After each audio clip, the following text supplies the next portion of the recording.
Hello there and welcome. I've got a lesson here for you that is worth its weight in gold. You know, Joseph Campbell, he taught so many great lessons. But he said one time, the cave we fear to enter holds the treasure that we seek. Have you any idea how many times fear has caused people to back away from what they really want? Little boys afraid to ask a little girl to go out. A little girl is afraid to ask a little boy to go out. A person wants to apply for a better position, but they're afraid they might get turned down. They've saved the money and they really want to get the car of their choice, and fear causes them to back away. They've dreamed of moving to another city, and fear causes them to stay where they are. Do you know, fear has been known, James Allen said, to kill a person quicker than a speeding bullet. It is without question the most destructive emotion that we can be involved in. I'm going to show you something here about fear. It's called the terror barrier. But I want to lay a foundation for it. Now, some of these concepts that I'm going to explain, you've probably seen me explain before. But I found a long time ago, and hopefully you have too, that it's the repetition that creates awareness in our mind. We hear the same thing 2 or 3 times. Remember when you're a kid in school, and the teacher would be explaining a problem in mathematics, and you're just not getting it, so they may give you some personal tutoring. They'll say, okay, Bob, now here it is here. And they explain it. Now they say, no, you do this one, and you're stuck. And then they do it again, and you're stuck. And then all of a sudden, oh, now I see. Now I see. Now I see. Now I have a greater degree of awareness. Do you know that awareness is the only thing worth seeking?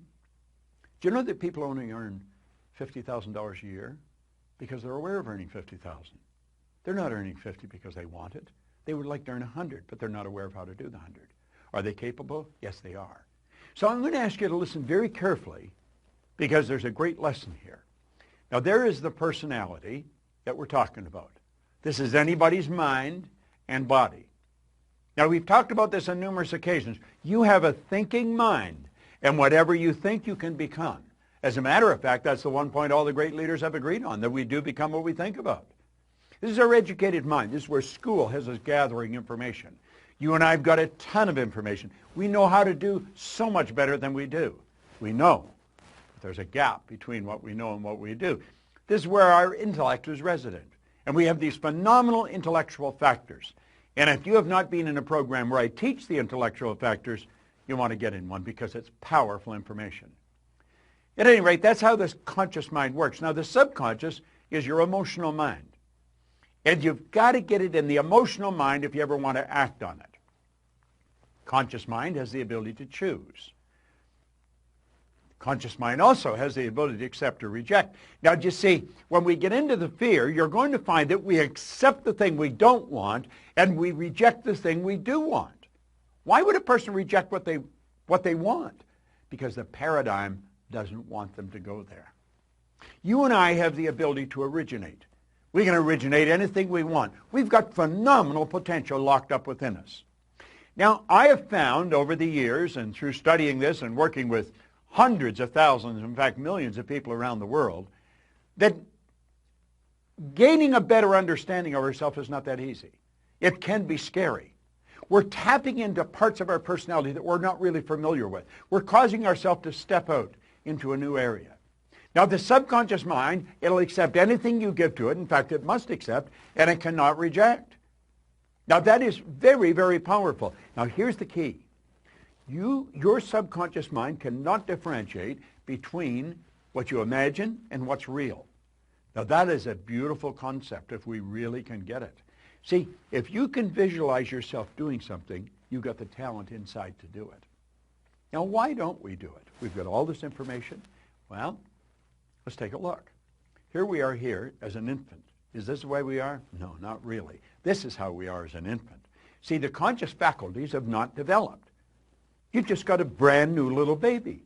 I was just looking at a picture of a beautiful little baby, Veronica and Arash, a couple who work for us, and I was looking at the baby, so cute. And that baby is just like this right now. That baby will accept anything that's given to it. Now, fortunately, Veronica and Arash know what to give the baby.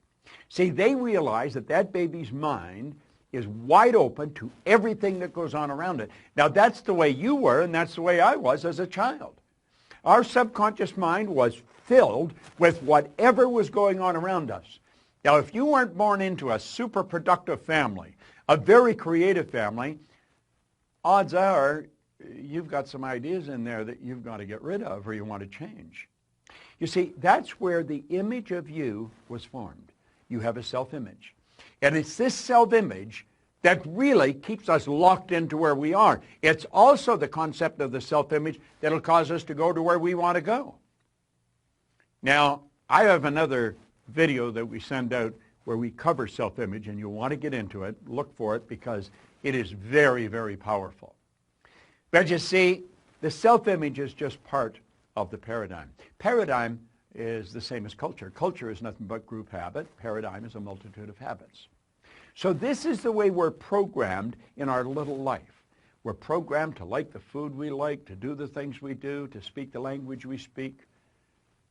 Our perception is controlled in this area at a very early age. So here we are now, today, and we are getting inundated with information, and we have a reasoning factor. That's one of our intellectual factors, what gives us the ability to think. We have the ability with our thinking mind to reject everything we don't want to hear. Now, if the information that's coming at us is not good information, if it's not creative information, we should just tell it to get out of town, get lost. But we don't do that. Why don't we just say, get out of here, turn it off, originate good information? Because we don't. Because we're programmed to live like this. And you'd say, well, this is absurd. People don't go around like this. Well, unfortunately, they do. Now, don't take my word for it. Start paying attention to the people around you. Start listening to the conversation. I call it the chatter of the masses. There's noise. That's what words are, noise.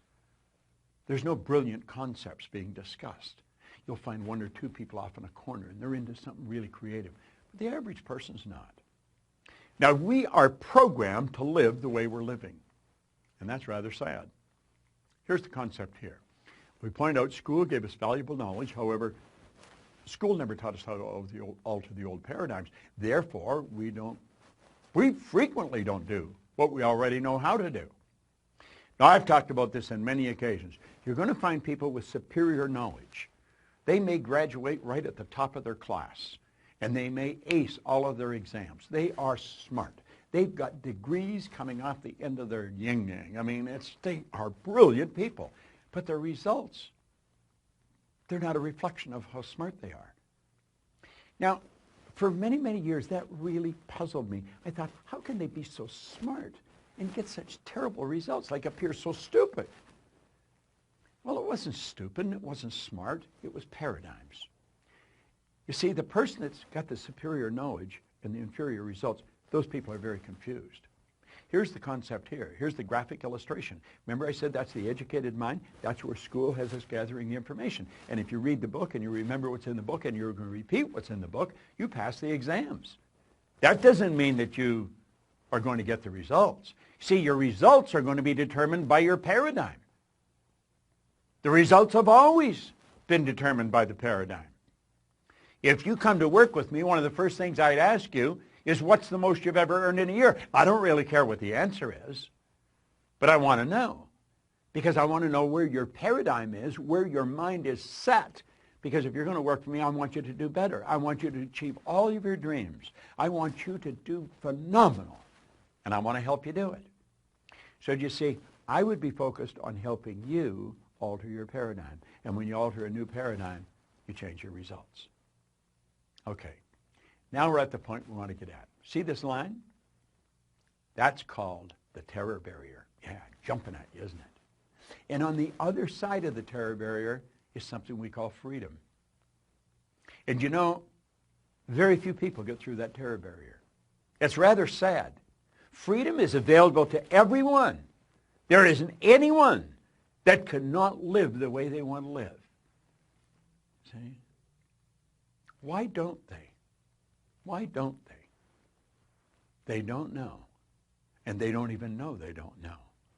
Now I'm going to show you why people experience buyer's remorse when they buy something they really want, and then they back away, where they go to move and they don't. They go to change jobs and they don't. They go to move to another city and they don't. Why? Fear causes them to stay where they are. There's the individual. The X represents the unknown factor, the paradigm.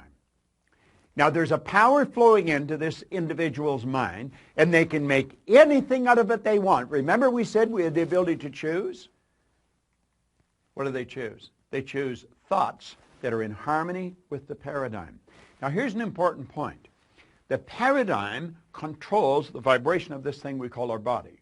Our body is a molecular instrument. That's really what it is. It's a mass of molecules and a very high speed of vibration. The vibration that the body's in on a conscious level we call feeling.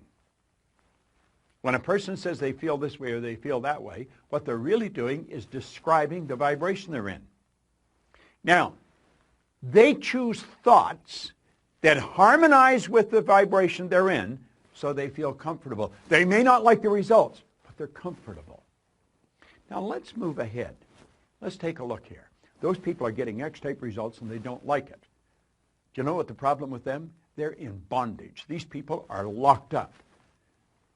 Do you know, paradigm is like keeping a person in a prison, only there's no locks on the door. They can open the prison and walk out into freedom anytime they want, and they don't. They keep getting the same results over and over and over again. They're in bondage. Now, let's go ahead. Here's the same person. X-type conditioning, X-type vibration. The power's flowing into them. And for some strange reason from left field, boom, in comes a Y-type idea. What is a Y-type idea? The Y-type idea represents anything that you might want to do that you're not doing.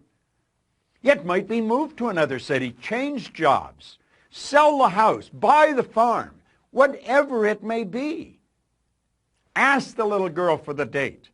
Ask the guy to go to lunch. Go make the sale.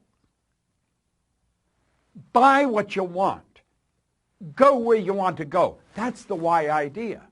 But as long as the Y idea is just in the conscious mind, it's just going to be an intellectual exercise. It's never going to happen. So how do we make it happen? Well, that's when everything goes haywire. Here we are here, same person, okay? The power flows in. And what do? They got the Y-type idea. Now, for some strange reason, they know that they've got to get emotionally involved if they're going to act on that idea. They don't understand what's going to happen, but clearly understand this. Your central nervous system is the most complex electrical system in the universe. The central nervous system is mind-boggling. It would make the electrical system in a supercomputer look like a toy. Now, the second you take the idea from your intellect and impress it upon the subjective mind, that's when all hell breaks loose. Because the body moves in to an XY vibration. It's not in the X vibration, not the one that we're comfortable with. May not like the results, but we're comfortable. No, on a conscious level, everything's going crazy. On a conscious level, we experience doubt. The doubt turns into an emotion called fear, and that fear is expressed through the body as anxiety. See, that person is getting emotionally involved to move ahead. Do you know what happens? They hit that terror barrier and they bounce off it and right back into bondage. And they're so relieved to get back there. They're back where they're comfortable. They've canceled the sale. They've decided not to move. They're going to stay in the job that they don't like. At least they're comfortable. Now, that's not a very good way to live. And you know something? That's something everybody experiences if they're going to grow. You're going to hit that terror barrier. See, the terror barrier is going beyond where you're at, going to a new level. I'm going to tell you something. When I set a goal, if it doesn't scare and excite me at the same time, I know I'm going in the wrong direction. Now, I also understand that my paradigm is going to try and get me to bounce back to where I was. It doesn't want me to move ahead. I don't want to live there. I lived there for the first 26 years of my life, and for the last 50. I've had a phenomenal life. And it just keeps getting better. And I want you to do the same thing. Understand what I've just said. I'm going to back this up. They got emotionally involved in the why idea. That moved their body into a different vibration. On a conscious level, they're experiencing some crazy stuff. They start to doubt their ability. They'll never be able to pay for it. They experience fear. The fear expresses itself as anxiety. And bang, you bounce off that terror barrier, and you're right back. Oh, I might not be earning much here, but I know what it is. I would love to move there, but I'm comfortable here. I think I'll just stay here. These people are acting like they have a contract to live forever, and they don't. Do you know what to do? Say, I'm going to get rid of all that. I understand it's there, but I don't want any part of it. And I'm going to go crashing right through that terror barrier. Now, does that get rid of the X energy? No. The X energy is still there, you see. But at least you're over into freedom. You made the move. You did it. And if you continue to feed the right information into your mind, keep feeding that why idea, keep getting emotionally involved in the why idea, you're there, you're on the road. Keep doing that. You're going to find that the paradigm is going to change and it'll just all go away. And you know where you're living? In freedom. You're living where you want to live. Buyer's remorse is when you cancel the sale. Buyer's remorse is when you stop just before you buy what you really want, before you go for the thing that's going to change your life and you know it. It's not moving to the other city. It's not starting the business of your dreams. It's not stepping out and betting on yourself. That's a terror barrier that's causing that. And if you don't learn to go through the terror barrier, I'm going to tell you something. You're going to stay right where you are for the rest of your days. That's not a good place to be. What did Joseph Campbell say? So true. The cave you fear to enter holds the treasure you seek. This is such an important concept. It's a concept that everyone should understand. I want you to watch this particular video 100 times. Play it over and over and over. And if you decide to step out and bet on yourself, understand this. My company is here. Our people are here. We have material that's here to support you to get to where you want to go. You see, I happen to believe that you are God's highest form of creation, that you have deep reservoirs of talent and ability within you. Quit backing away from the life that you really want to live. Step out and bet on yourself. You're the surest thing in the world. And always remember, that cave you fear to enter, it holds the treasure you seek.